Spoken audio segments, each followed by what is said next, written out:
Hi everyone, my name's Ray. I'm a retired kindergarten teacher after 22 years in the industry. So you want to be a teacher, okay?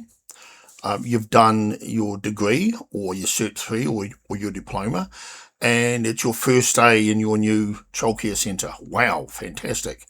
Okay, staff. The staff. Well, there'll be a director, probably, and he or she looks after the managerial side of things. A 2IC, who's pretty much the manager's donkey, to be honest with you. There'll be an educational leader, which, well, supposedly keeps you on task with things like government requirements, paperwork, planning, and things like that, supposedly. And then there's the staff. Now, staff fall into categories. Here's what I found. You've got, for instance, your backstabber, and there's always one backstabber, and this person or people will go running off to the director as soon as anybody does anything wrong. They won't talk to that person first. They'll go off to the director. There is an apple polisher, which I guess is kind of the same. They like to put on a big smile, try to get to know the manager and the 2IC personally, or maybe they're already personal friends, I don't know. Maybe that's how they got the job in the first place. I've experienced that several times. And they get all the smiles and all the pats on the back, and they take all the advice. This person might only be a Cert 3 or a diploma.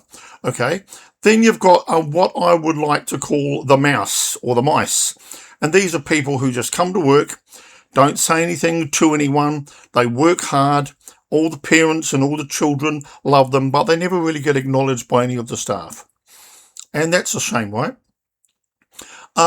Then, there are people who prefer to work in with babies, those in toddlers, and those, like I used to be, in the kindergarten rooms.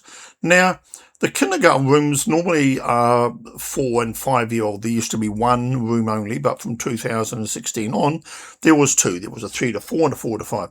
I was readiness for school. Now, I worked hard to get my degree. I used to be what they were calling an ECT, early childhood teacher. Now, if you're an early childhood teacher and you're taking this job on, and it might be your first time you've ever done the job. I've had a lot of ECT jobs. You'll be put into a room, freshly out of university. You've got a brand new degree in early childhood education, and you've got very little experience under your belt. In your room, there is a child with ADHD, or they're on some part of the spectrum. I don't know.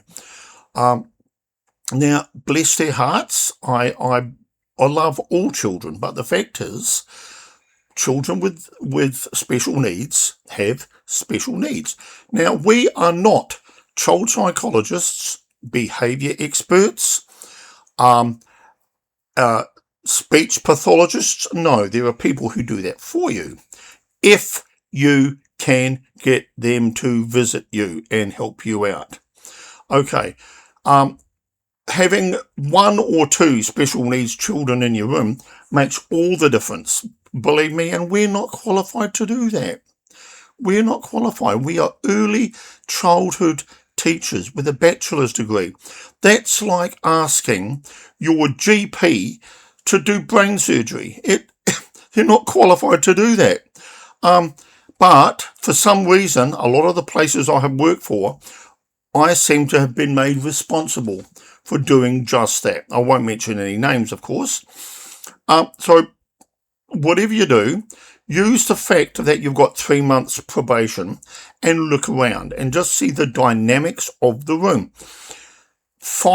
Get to know the person you're working with. If you're in a room of 22 children, the ratio being 1 to 11, you're going to need someone who you can turn to and incorporate into the program. Try not to treat them like an underling, okay? I always used to say, I'm not your boss, okay? I'm not going to tell you to what to do. Make them a part of their program. Find out what that person's skills are. If they can play a ukulele or a guitar or anything like that, just say, okay, we're going to have a musical session once or twice a week that you will run. That will make them feel special, give them a sense of autonomy. Do that with the children as well. Okay, I'm just about ready to sign off. Just to recap, we are early childhood teachers. We are there to teach early young children readiness for school. That was my specialty. I always believe that children should be able to write their name at the age of 5. So when they go to school, they can write their name, or at least a recognisable rendition of their name. We are under no obligation to actually do that, and some centres would rather you not do that. But wouldn't it be great if they could? Ask your parents exactly what they want you to teach their children. And just say, my plan is to teach your children how to recognise letters, numbers, basic arithmetic. I don't mean maths. Basic arithmetic, some STEM. You know what STEM is, right? If you don't, I'm not going to tell you. Look it up. Teach them things about the earth. Teach them, and a lot of parents, I did that when I first started teaching, and virtually every single teacher said, yeah, if you can teach them how to write their name, it doesn't mean, even if the letters are back to front, it doesn't matter. If you can say write their name when they say something that looks like their name. Also, contact the local schools in the area, schools that your 4 and 5-year-olds are likely to go to in the next 1 or 2 years. Ask them what they want. Okay, enjoy your career as a kindergarten teacher. It is absolutely amazing, but just remember, kindergarten education and early childcare centres is not like McDonald's. You won't get the same product everywhere you go. Believe me, using the same metaphor, you will either end up with beautiful hamburgers at a Wagyu beef, or you'll end up with something that you wouldn't feed your dog. And I hope you understand the metaphor there. Okay, I'll sign off for now. Leave some comments if you like. I'd love to hear from you guys. If you need any advice, please, any advice or comments. Oh yes, I'll just go back a little bit. There are several different philosophies. There's Montessori, Rudolf Steiner, there's Reggio Emilia. They all cater to different needs not from the children, from the parents usually. I won't brush on that right now, but if you want me to make some comments on those other ones, personally I was play-based learning, long daycare, not in a government long daycare. Okay, bye for now. Hope to hear from you soon. Bye bye.